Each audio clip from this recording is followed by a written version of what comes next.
body Brunson. Just put up number 4. Big body Brunson, okay? When you think about the best players in the game of basketball. Let me just read a couple stats here. NBA Clutch Player of the Year in 2025. Who is it? RC, Jalen Brunson. Everybody loves athleticism until the game slows itself down. And then everybody wants Brunson. You know why Brunson is so special? Because his game is recession-proof basketball. Not recession. Recession-proof basketball. Can't go broke. Stephen A. will give that a little talk later on this podcast about the recession and where we can go. But back to this case. Let's go to number 3. Number 3, put him up there. Bam! The greatest shooter of all time. Oh, this list getting real light-skinned. Just this list getting real light-skinned. It's a light-skinned list. And what it's do a light-skinned list. They're shooters. You're talking about now the 2024 NBA Clutch Player of the Year, Game 7 against Sacramento, 2023. Buckets. Do you remember it? 50 points, most points scored in a Game 7 in the history of the NBA. Count the guy that's changed the geometry of NBA basketball, the light-skinned assassin. Oh, what do you mean he sleep? He put him to sleep. He put him to sleep. Now, we're not putting you to sleep. We're keeping you up here. Remember what Batum said? There's only one man in the world that can make that shot. They had one of the greatest players in the world, LeBron, sitting waving his hands. KD, one of the greatest scorers of all time, sitting waving his hand. Steph Curry with a fall away, hand in his face. He got 2. Now he running down the court and Carmelo Anthony walking out there. Now, number 2. Oh, put up this cold-blooded assassin. Ooh. This is him.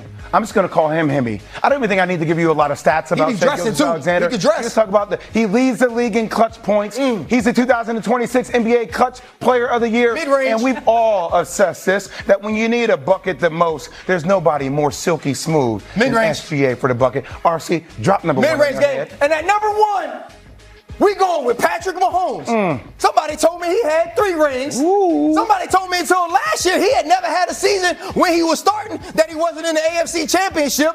Somebody had told me he been there 5 times. He got 3 of them. And if you're going to beat him, you better have one of them ones like a Tom Brady, like a Joe Burrow, like a Jalen Hurts. Because if you ain't got him, you can't win. And here's the other thing. If you block for him, if you protect him, if you get some stops, he going to make the plays in the most important moments. And he going to be back this year. And our number 1 clutch player, if you got one game, it's a must win. It's Patrick Mahomes. We just turned this back into a debate show. Man, we just turned this back into a debate show. Let's go debate. Let's go. I'm sweating a little bit. You two are crazy. I don't know what side I'm supposed to be. Take one to know one, Shay Shay. I'm sweating. That's true. Take one to know one. Go, let them breathe. They're sweating. Go ahead. What do you think? First of all. All right, what Brad's in? Good stuff.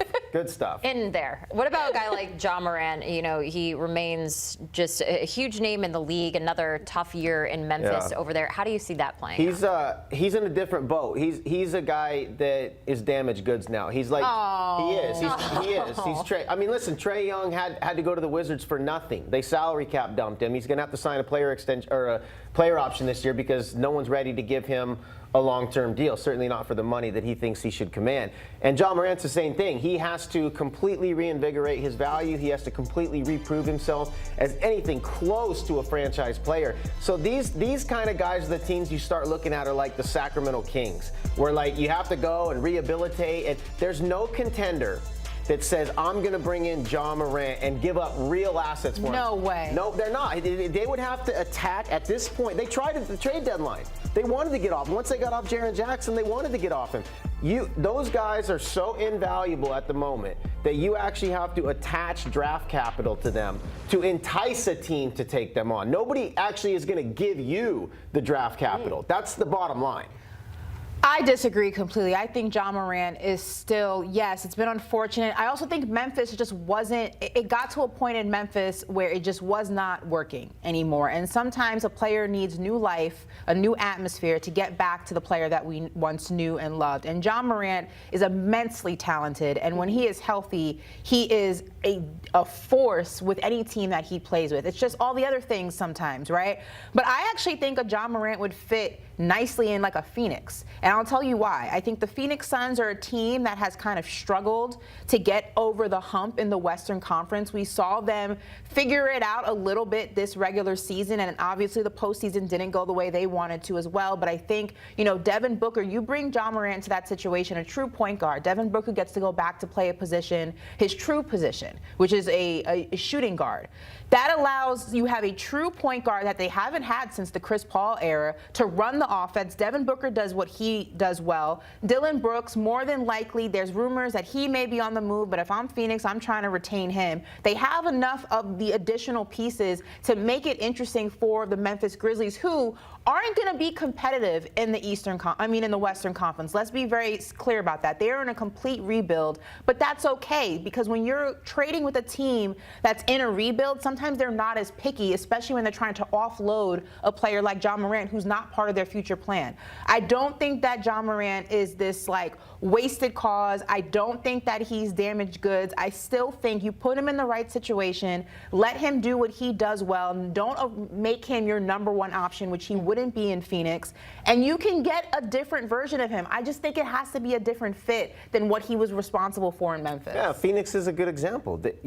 You're not going to have to give up. My point is, he's not going to command a big package coming back to Memphis. So Phoenix will throw maybe Jalen Green, or you're not going to go out. That's not what Memphis wants, or they would have traded him at the trade deadline. He's not worth that anymore. John Morant is making $86 million over the next 2 years. He's not worth that right now. Nobody wants to pay him that. Memphis certainly doesn't want to pay him that. So for a team to take him on, they're going to have to be incentivized that they don't have to give up very much.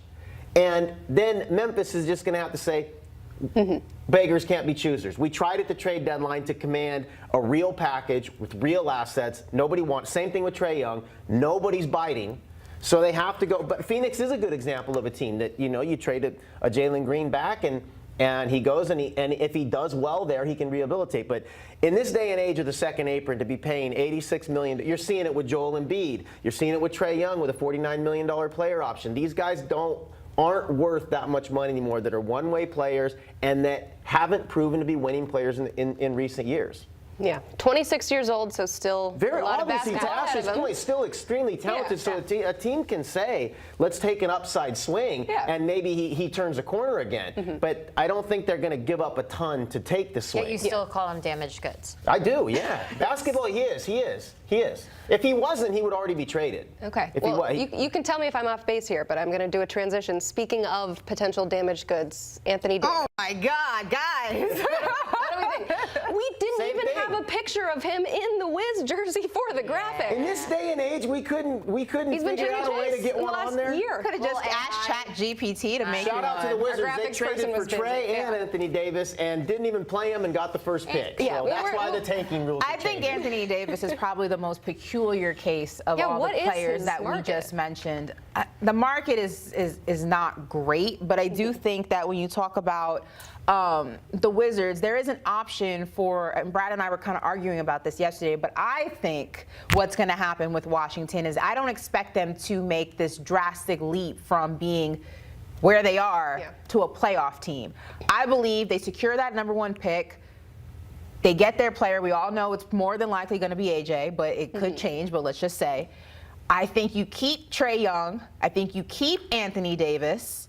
You're probably going to be competitive, but not great if they can stay healthy, right? And that's a big if, but you're not going to be a playoff team. With the new lottery system, there is a possibility that you get another lottery pick in the following year, which is 2027, and that really kind of starts your rebuild. I don't know if they're going to be able to do all of that in the next 6-7 months. They're probably... and I also don't know what you could get for Anthony Davis. Like, respectfully, there is just not enough faith in what version of Anthony Davis you will get to make a move for him. It's kind of like the situation that they have in Philly. Like, you don't have a market for Joel Embiid because you don't know if you're going to have Joel Embiid for the entire 82 games and then some. Yeah, health is a big. He has you're on the hand books for that. he said his doctor's never seen anything like it. Yeah, like the unfortunate reality is you have players who, to no fault of their own, are injury prone, and Anthony Davis is one of those players. And the amount of times he's been healthy for most of a season is not as many as you would need it to be like, all right, let's get this guy. Now, could he possibly be dealt in like a three-way team situation? Sure, but if we're talking one-on-one, I wouldn't be surprised if Washington just tries to be somewhat competitive, gets their number one pick, keeps Trae, keeps Anthony Davis, and they try to figure this out in 2027. I'd be very surprised if they try to skip a step here. Does Brad agree? Damaged goods. They're all damaged goods. And this is not speculation for me. Look at what they were traded for. If he wasn't, look at what the Wizards had to give up to get him. Nothing. Look at what the Wizards had to get up to get Trae Young. Nothing. Look at what John Morant commanded at the trade deadline for the Grizzlies. Nothing. But granted, I do think that the Anthony Davis situation was more of Dallas trying to clean house because of the Cooper Flag situation than it necessarily. What if the Warriors had to choose only one monster move? Not a small signing, not a bench piece, not another veteran who might help for 12 minutes a night. I am talking about a real franchise-shaking decision. Giannis Antetokounmpo or Kawhi Leonard next to Stephen Curry. Two champions, two Finals MVP-level names, two completely different risks.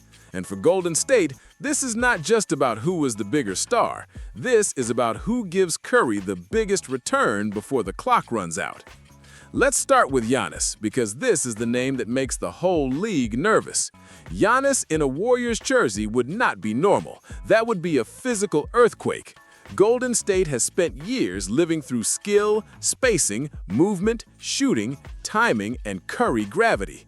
Giannis brings something the Warriors almost never have: pure downhill force. A player who can grab the ball, take 2 dribbles, collapse the paint, draw 3 defenders, and turn the entire floor into a panic zone. Now put that beside Curry. That is where this becomes terrifying. Defenses already stretch themselves chasing Steph around screens. If Giannis is rolling, cutting, attacking, and living at the rim, who exactly are you helping off? You step toward Giannis, Curry gets airspace. You stay attached to Curry, Giannis destroys the paint. That is not a normal possession. That is stress.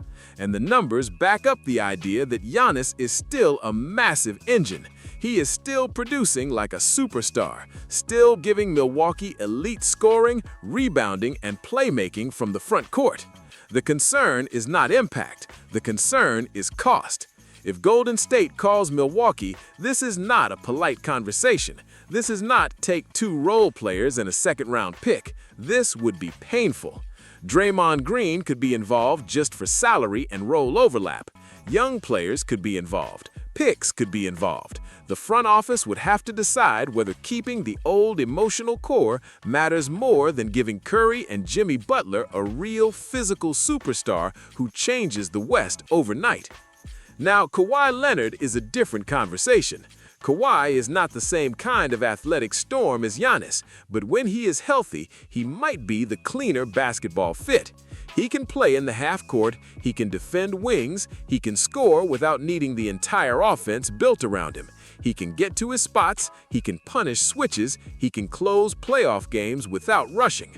For the Warriors, Kawhi would bring calm violence. That is the best way to describe it.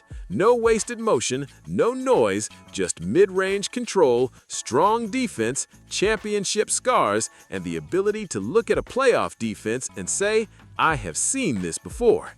But here's the issue with Kawhi: availability. With Giannis, the question is price. With Kawhi, the question is trust. Can the Warriors build their last Curry push around a player who has had years of injury management? Can they survive the regular season without burning out Steph if Kawhi misses stretches? Can they count on him for 4 playoff rounds? Because the best version of Kawhi is exactly the kind of wing every contender wants. But the Warriors do not have 5 years to wait for the perfect health window. They need reliability now. So, who gives Golden State more return? For me, it is Giannis. Not because Kawhi is not great. Kawhi might be smoother. Kawhi might fit Kerr's half-court playoff style better in certain matchups. But Giannis changes the identity of the team. He gives Golden State a rim threat, a transition weapon, a defensive monster, a rebounding force, and a superstar who can carry possessions when Curry is trapped. That is the kind of move that doesn't just improve the Warriors, it scares people. It makes Oklahoma City, Denver, Minnesota, Houston, every team in the West stop and recalculate. Kawhi would be the surgical move. Giannis would be the violent move, and this Warriors team needs violence. It needs pressure at the rim. It needs size. It needs someone who can punish all the attention Curry still creates. The dynasty version of Golden State beat teams with spacing and shooting. The next version, if it wants one more title, may need to beat teams with force. My conclusion is simple. If the Warriors are choosing between Giannis and Kawhi, Giannis is the bigger swing, the higher return, and the better answer for Curry's last real championship window. Kawhi is more realistic only if the price drops and health concerns are accepted. But if Golden State is truly going all in, you chase the player who bends the entire league. That player is Giannis. Now I want to hear Dub Nation. Would you sacrifice Draymond, young players, and picks for Giannis, or would you rather take the Kawhi gamble and keep more of the roster intact? Drop your opinion in the comments, hit the like button, and subscribe for more Warriors news, rumors, and real debate.